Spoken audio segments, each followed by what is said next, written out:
この揺れ、2030年には過去の恐怖になります。現実か妄想か、ありえない未来を科学で実現可能な話として解説するチャンネル。こんにちは、生き残りタイマンです。こんにちは、疑い担当疑いまなこです。まなこさん、地震大国日本に住む私たちにとって地震はいつ来るかわからない、塞ぎようのない恐怖の代名詞ですよね。でもその常識は2030年までに最新の AI とバイオテクノロジーによって完全に破壊されます。私、東北出身で 3.11 も体験しましたが、地震はやっぱり怖いですよね。地震なんて地球の起源次第だと思う。それをどうにかできるなんて信じられませんよ。 AI 地震予報。まず東京大学大学院の佐藤教授らが進めている AI 地震予測の現実を見ましょう。これまでの緊急地震速報は地震が起きた後の P 波を捉えて数秒後に知らせるものでした。しかし最新の AI は数日前から現れる前兆を捉え始めています。数日前？そんなことができたらもう地震は台風と同じじゃないですか。でも地面の下の動きなんて誰にもわからないはずですよね。いいえ、日本中にある約1300カ所の電子基準点 GNSS 連続観測局が地面の動きをミリ単位で常に計測しています。この膨大なデータには人間には判別不可能な揺れる前の不規則な地殻の歪み、スロースリップが含まれています。その歪みを AI が見つけてくれるってことですか？その通り、ディープラーニングによって過去の地震パターンを学習した AI は現在数日前からの予測精度を飛躍的に向上させています。2030年、自治体から3日後に震度6以上の確率 80% という通知が届く。これが我々が生き残るための最初の盾になります。具体的にどの技術がこれを支えているのですか？それは GNSS 全球測位衛星システムの超高精度解析です。国土地理院が設置しているジオネットのデータを AI が秒単位でリアルタイム解析する。でも生き残りタイマン、地震の予知ってこれまで何度もできると言われて外れてきた歴史がありますよね。1970年代の東海地震説とか。鋭いですね。確かにかつての予知は特定の観測項目に頼りすぎた不完全なものでした。しかし今の AI は違います。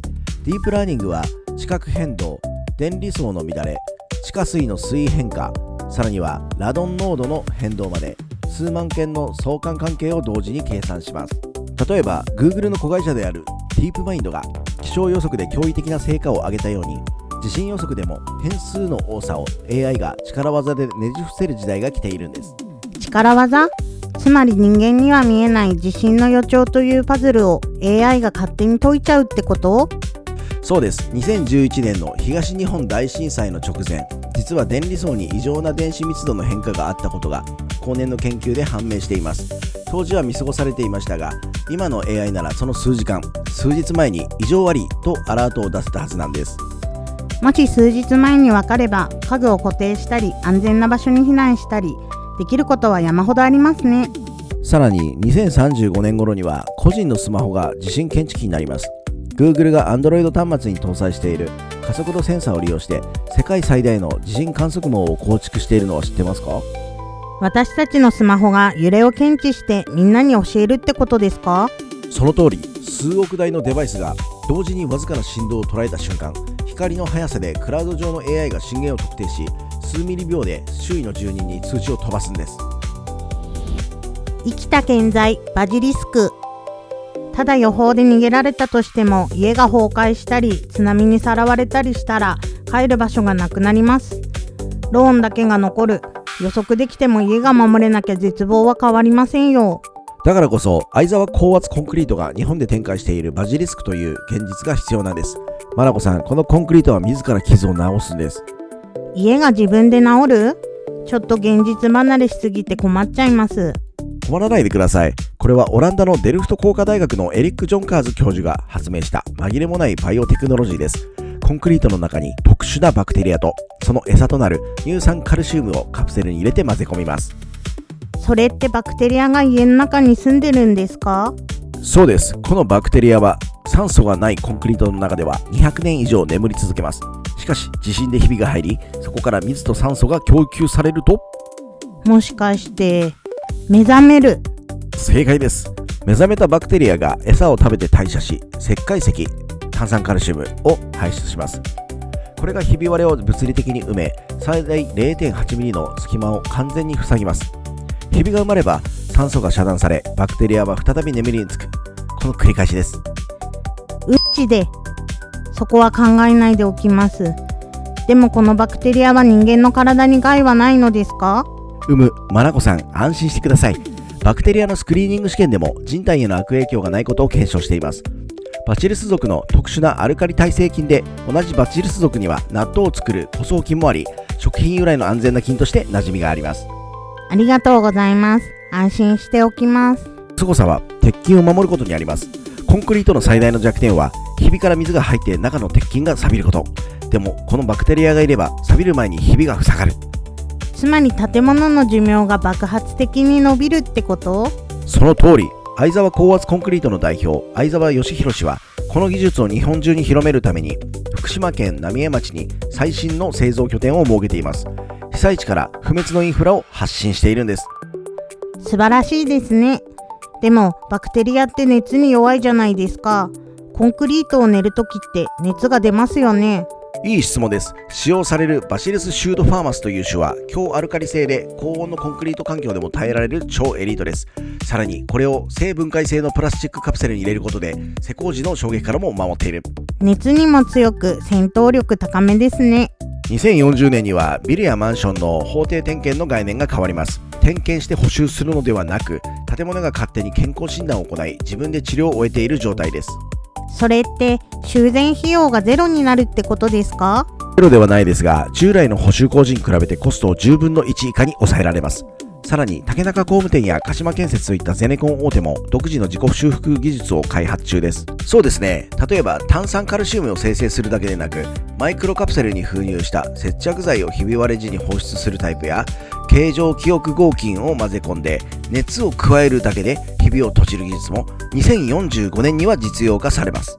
もう映画の自己再生するナノマシンの世界がコンクリートっていう地味な素材で始まってるんですね。地味だからこそ世界を変える力が強いんです。2050年、日本の都市は生きた有機体のように地震を吸収し、再生する強靭さを手に入れます。コンクリートが石を持って家を守ってくれるなら、ローンの心配をしないでいられますね。2050年、災害を無効化。でもバクテリアが入ったコンクリートなんて、そんなすごい技術、お金持ちだけの特権じゃないんですか？むしろ中長期的なコストは一般住宅ほど下がります。今の日本の住宅は30年で建て替えが前提ですが、自己修復コンクリートを使えば100年以上持たせることが可能。メンテナンス費が浮く分、障害コストは圧倒的に安くなるんです。100年住める家、それって日本の家は古くなると価値が落ちるっていう呪縛が解けるってことですね。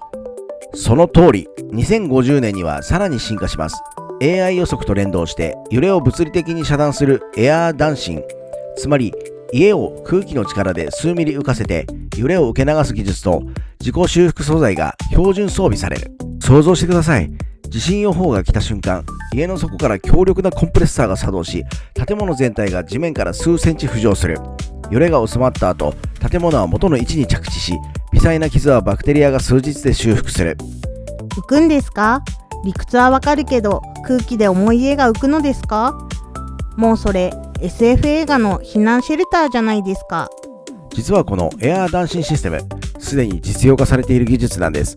2026年現在はコストが数百万円かかりますが、2040年にはハウスメーカーの標準オプションになります。もうそんなに？浮いてれば地面がどれだけ揺れても関係ないですもんね。そうです。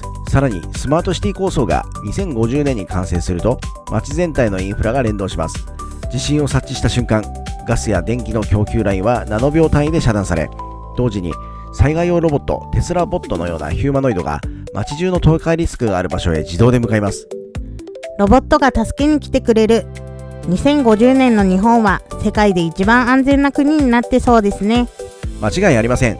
さらに2060年を見据えれば、宇宙太陽光発電 SSPS によって災害時でもエネルギーが途絶えない社会が実現します。停電という概念すら消滅する。生き残りたいマン。話が壮大すぎてクラクラしてきました。でも今の日本の技術力を見れば決して夢物語じゃないってわかります。そう、大切なのは絶望することではなく、進行中の希望に目を向けることです。今、私たちが払っている防災への投資が未来の子供たちに地震で誰も死なない世界をプレゼントする。2030年に AI が地震を予報し、2040年に建物が自己修復し、2050年に都市が宙に浮く。これが僕たちが目指すべき生き残りの戦略です。マナコもまずは家の基礎をバクテリア入りにするために貯金始めます。生き残りたいマン。今日は地震にまつわるお話で住宅についても詳しく触れましたが、最後にはバクテリアが愛おしくなっちゃいましたよ。よかったですね。2026年、今この瞬間に相沢高圧コンクリートのような日本の技術が世界を救う準備を整えています。このニュースを知っているかどうか、それがあなたと家族の30年後の生存率を分けるんです。情報を武器に絶対に生き残れ。皆さんはどう思いますか？この未来希望だと思いますか？それともまだ現実味はない？コメント欄でぜひ皆さんの考えを教えてください。内容が面白いと思ってくれた方は高評価、チャンネル登録してくれると嬉しいです。次回も一緒に未来を疑いながら楽しみましょう。それではまた次回の動画でお会いしましょう。